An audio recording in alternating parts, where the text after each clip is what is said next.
Kita akan membaca, saudara, bagian dari firman Tuhan yang terambil dalam Markus pasal yang keempat, ayat yang ke-35 sampai 41. Markus pasal 4, saudara, ayat 35 sampai ayat yang ke-41. Demikianlah bunyi firman Tuhan. Angin ribut diredakan. Pada hari itu, waktu hari sudah petang, Yesus berkata kepada mereka, "Marilah kita bertolak ke seberang." Marilah kita bertolak ke seberang. Mereka meninggalkan orang banyak itu lalu bertolak dan membawa Yesus beserta dengan mereka dalam perahu di mana Yesus telah duduk dan perahu-perahu lain juga menyertai dia. Lalu mengamuklah taufan yang sangat dahsyat dan ombak menyembur masuk ke dalam perahu. Sehingga perahu itu mulai penuh dengan air. Pada waktu itu Yesus sedang tidur di buritan di sebuah tilam. Maka murid-muridnya membangunkan dia dan berkata kepadanya, "Guru, engkau tidak peduli kalau kita binasa." Ia pun bangun menghardik angin itu dan berkata kepada danau itu, "Diam, tenanglah." Lalu angin itu reda dan danau itu menjadi teduh sekali.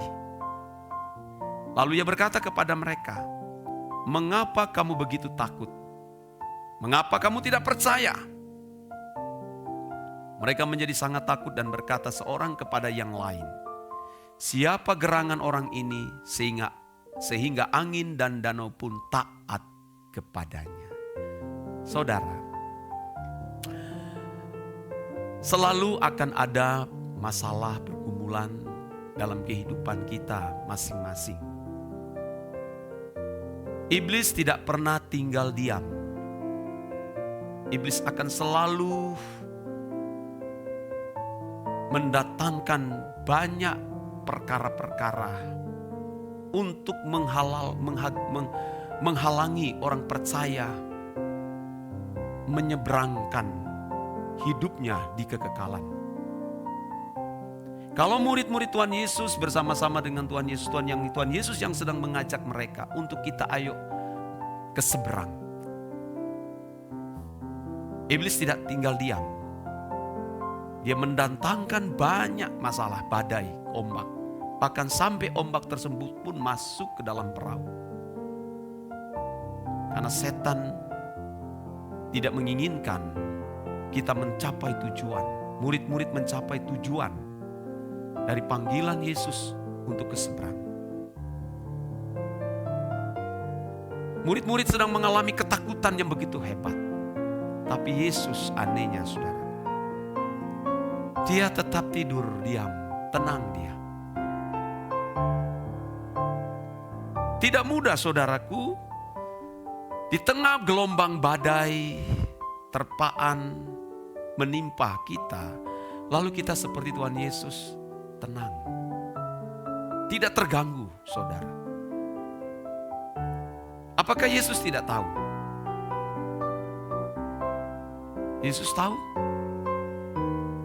Tapi masalah, saudaraku, bagi Yesus itu bukan hal yang penting baginya. Yang penting adalah bagaimana aku bisa sampai ke seberang. Bagaimana bisa membawa murid-murid ini ke seberang. Tuhan tidak pernah menjanjikan tidak akan ada badai dan gelombang. Tapi dia berjanji, "Aku menyertai kamu loh." Jadi murid-murid saudara sedang terjadi kekacauan besar. Ketakutan muncul. Sampai muncul kata kalimat, "Guru, kami binasa." Apakah engkau tidak peduli kami binasa? Loh, coba. Padahal Tuhan ada bersama-sama dengan mereka. Tahu apa yang Tuhan Yesus lakukan? Dia berdiri, dia bangun. Kalimat yang harus kita camkan di sini dan harus kita perhatikan dan kita lakukan. Sederhana, saudara. Ia pun bangun. Ayat 39. Ia pun bangun menghardik angin itu dan berkata kepada danau itu, "Diam." Diam. Saudara, Tentu kita banyak masalah. Kita yang benar dipersalahkan, kita hanya memiliki satu kata, diam. Kita membutuhkan orang-orang seperti ini yang bisa meneduhkan setiap gelombang badai yang terjadi dalam kehidupan rumah tangga kita. Harus ada orang yang memiliki kehidupan seperti Yesus yang berkata diam. Jangan mempersoalkan lagi, diam. Kita sering gagal di situ, saudara. Dan termasuk saya itu banyak kegagalannya. Banyak kegagalan. Ketika orang misalnya menjual nama baik kita, saudara, kita ribut. Ribut takut nama baik kita dirusak orang. Banyak ketakutan-ketakutan, bagaimana pelayanan ini, bagaimana rumah tanggaku, bagaimana pekerjaanku.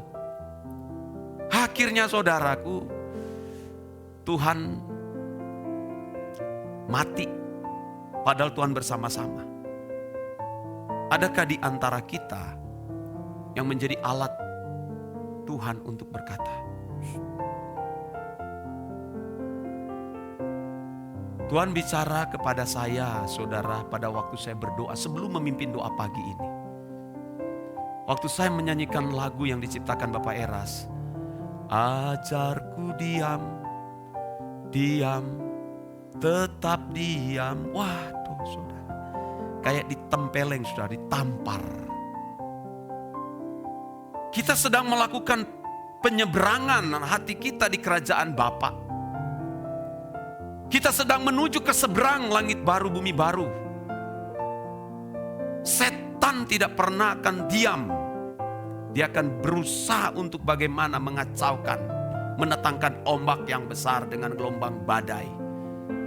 Tapi Anda harus perhatikan, kelihatan Tuhan tidak menolong, tapi Dia sedang bersama-sama dengan orang. Kalau kamu memilih diam. Kadang kita kalau sudah ada di meja makan, ya saudara, masalah-masalah yang sudah berlalu kita ungkit kembali. Kita mulai ceritakan. Karena masing-masing kita tidak mau dirugikan, tidak mau direndahkan, tidak mau dipermalukan. Akhirnya suasana makin besar. Istri tidak mau dipermalukan, suami tidak mau dipermalukan. Kita mau menjaga saudaraku. Padahal kenapa kita tidak memilih diam? Kita punya Tuhan yang besar, saudara. Saya sadar itu, saudara. Kita tidak boleh takut dengan masalah.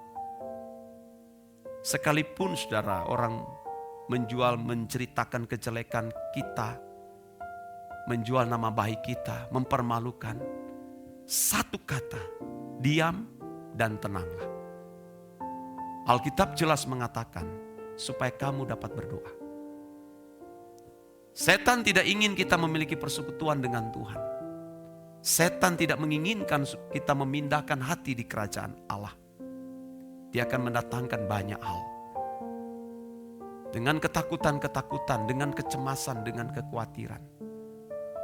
Saudaraku, tutup telinga kita. Mereka berkata tidak mungkin kamu berhasil. Bisnismu akan ambruk.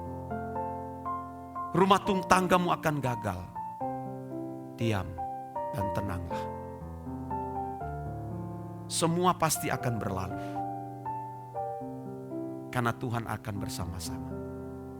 Jangan berpikir ketika engkau menghadapi banyak masalah dan pergumulan, seolah-olah Tuhan telah meninggalkan. Tidak. Tuhan seolah-olah tidur. Tapi Dia sedang memperhatikan. Perahu tidak akan mungkin tenggelam karena Yesus ada di situ. Seberat apapun pergumulan yang kau hadapi, entah rumah tanggamu, pergumulan dengan suamimu, dengan istrimu, dengan anak-anakmu, dengan pekerjaanmu, dengan karyawanmu, dengan majikan, engkau memilih tenang dan tetap berdoa. Karena ada rencana Allah di dalam kehidupan kita masing-masing. Tuhan ingin kita mencapai langit baru, bumi baru. Jangan fokus kepada masalah, itu akan menjadi berhala. Tapi fokus kepada masalah kita yang belum selesai, agar kita bisa, jangan sampai kita gagal mencapai di langit baru bumi baru. Semua masalah di dunia ini akan teduh, akan tenang, akan selesai. Ya, yang kita sedang perjuangkan hari ini adalah mencapai langit baru dan bumi baru. Ayo terus berjalan, saudara. Badai dan gelombang boleh datang dalam hidup, tapi tidak akan menenggelamkan hidupmu. Ya, karena Tuhan beserta dengan engkau. Ini menjadi pesan Tuhan bagi kita sekalian. Amin.